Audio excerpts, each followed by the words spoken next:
Good morning, everyone.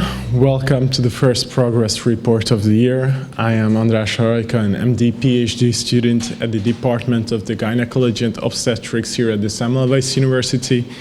My PhD topic is the investigation between the relationship of the use of oral contraceptives and cancer risk.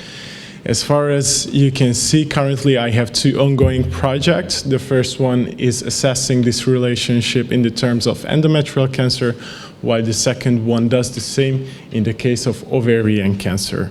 But why is this topic really important? Well, first of all, because there are more than 140 million women who are using hormonal contraceptives worldwide.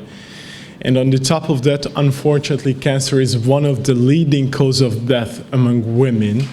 And given these facts, it's no surprise that over 25 million women are affected by different kinds of tumors across the globe. So revealing any kind of association between these two factors could have a huge impact on women's health. But of course, the relationship between oral contraceptive use and cancer risk is highly complex. And of course, it does matter what kind of cancer are we investigating, what kind of oral contraceptives does the patient take, and other key hormonal factors such as parity, age at first birth, or duration of breastfeeding are adding to the complexity of this issue at hand as well. To tackle the problem, we have decided to investigate women of reproductive age who are using oral contraceptives and compare their cancer incidence to the group of women who do not use any oral contraceptives. Our hypothesis is that an increased risk of cancer will be detected in the case of endometrial and ovarian cancer, a decreased risk of cancer. However, this cancer risk could be increased in the case of colorectal and breast cancer. Let's start with my first project, which is focusing on endometrial cancer. Endometrial cancer is the most common female genital cancer in the developed world, with more than 400,000 new cases each year across the globe. Its pathogenesis have been linked to several hormonal factors, such as oral contraceptives as well. That's why in this project we are aiming to reveal any association between oral contraceptive use and endometrial cancer risk. Based on the findings of our meta-analysis and systematic review, the odds of having endometrial cancer was 39% lower in the group of oral contraceptive users compared to women who did not use oral contraceptives. This risk reduction became larger over time in the group of women who had been using oral contraceptives for 10 years or more. It reached up to 69%. So the odds of having endometrial cancer was 69% lower in the group of oral contraceptive users. It's really important to highlight that other studies had similar findings to ours, but it is more important to ask the question, what could be the underlying mechanism which results in this association between these two factors, between oral contraceptive use and reduced risk of endometrial cancer. Studies have shown that lower levels of estrogen and progesterone could be found in users of oral contraceptives compared to naturally cycling women.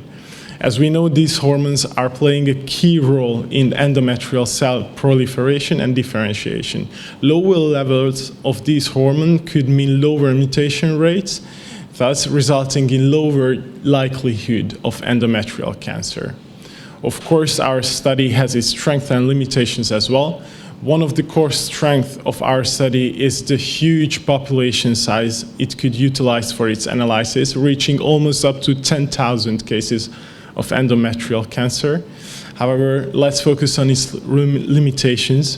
One of the biggest limitations of our study is that the publications that have been included in our analysis did not publish any clear definition what they mean by ever or never users of oral contraceptives. Furthermore, because of the lack of data, we could not carry out any analysis specified to the type and dose of oral contraceptives being used. our conclusion is that the use of oral contraceptives show a statistically significant negative association with the risk of endometrial cancer. And the longer the exposure to oral contraceptive is, the greater this risk reduction seems to become. Women who are afraid of using oral contraceptives because of their hypothesized carcinogenic effect on the endometrium can be assured of its safety of use as far as endometrial cancer goes. Future research should be focusing on the specific assessment of different oral contraceptive types and doses, as well as other key hormonal factors such as parity. This is the current state of our manuscript. We would like to submit the ready manuscript by the end of January to the British Journal of Obstetrics and Gynecology. Let's move on to our second project, which is assessing this relationship between the use of oral contraceptives and ovarian cancer. Ovarian cancer is the 5th most common malignancy in women, with more than 300,000 new cases each year across the globe. And of course, in this case as well, its pathogenesis has also been linked to the use of oral contraceptives. So our aim is the same, just as in the case of endometrial cancer. We would like to reveal any association between the risk of ovarian cancer and the use of oral contraceptive. Why this project really interesting is the fact that there are several well-distinguished histopathological subtypes of ovarian cancer. And it could be that in each cases, this cancer risk modification associated with oral contraceptives could be different. Based on our preliminary findings, similarly to the endometrial cancer, the odds of having ovarian cancer was 43% lower in the cases of users compared to non-users of oral contraceptives. And again, just like in the cases of endometrial cancer, this risk reduction became greater, stronger over time. In the group of users who had been using oral contraceptives for at least 10 years, the odds of having ovarian cancer was as many as 61%. This is the state of the second project, and based on this, we would like to submit our manuscript by the end of March 2024. I would like to end my presentation with a quote from Benjamin Franklin that is really close to my heart, and I think it represents the right attitude towards both science and life. The only thing more expensive than education is ignorance. Thank you for your attention. Thank you very much. So the third cancer is the cervix cancer. Could you tell us a few words in the case of cervix cancer? What is the situation in that case? Yes, I can tell you about that as well, but the third project actually is about breast cancer. And the reason for that is, in the case of cervical cancer, of course, HPV is a really significant factor.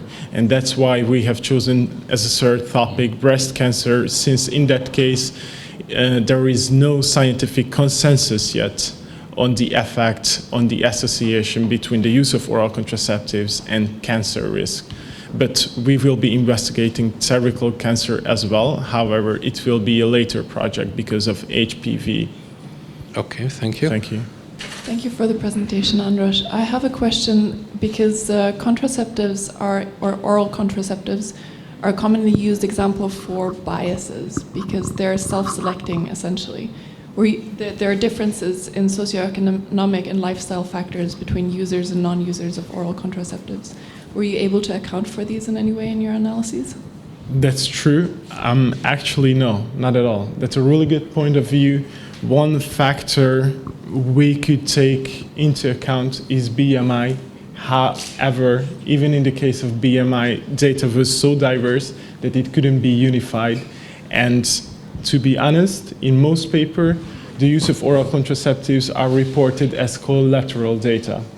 So as I have mentioned, not even the exact definitions of what they mean by user or non-user is included in the paper. So this thorough investigation, which is a really good point of view, actually, as far as I can tell, is just not possible in the form of a meta-analysis. And I hope you really highlight that in your limitations and also implications for further research. Yes, will do. Thank you. Thank you for the talk. I was wondering, maybe it's just a coincidence, but it seemed like you could not include studies from the 2020s, where basically the most recent one I think you showed was like six years old. Is this just coincidence? No, it's a really good point as well. However, I just had 10 minutes, and we have several analyses provided in the supplementary materials which include these papers. They were assessing the cancer risk in the form of incidence rate ratios and hazard ratios, and that's why they were not presented here, because these risks were represented in the form of odds ratios. So we have that analysis as well, but separately. Thank you. Congrats to nice results. I would like to ask, because you mentioned that actually oral contraceptive could bring increased rate of colorectal cancer, and it was the second largest in your figure, second largest case of mortality for cancer in women. Are you also planning this analysis? Yes, we have already done the preliminary research and the Ryan phase of colorectal cancer as well, and we have around 20 articles eligible after the Titan abstract selection already in EndNote. But we will see if the project is feasible or not based on the information that can be found in those articles. And in your second project, will you be able to do subgroups according to histological types, as you mentioned, or? That's a really good question as well. I have mentioned these are preliminary data. However, the analysis regarding ovarian cancer is almost done. Only thing missing is the subtype analysis. We have over 140 articles included in the ovarian cancer, and right now we are researching all of them for any information for subtypes of ovarian cancer, and we will see if it will be feasible or not. In the first round, of course, we have selected these articles as well.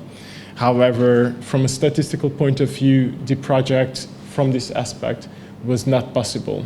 So right now, currently, we are looking for other articles who are utilizing other population with information of subtypes, and we will see by the end of January if this is feasible or not. This is the only analysis regarding the ovarian cancer project, which is still missing, but this would have the highest added value to the project.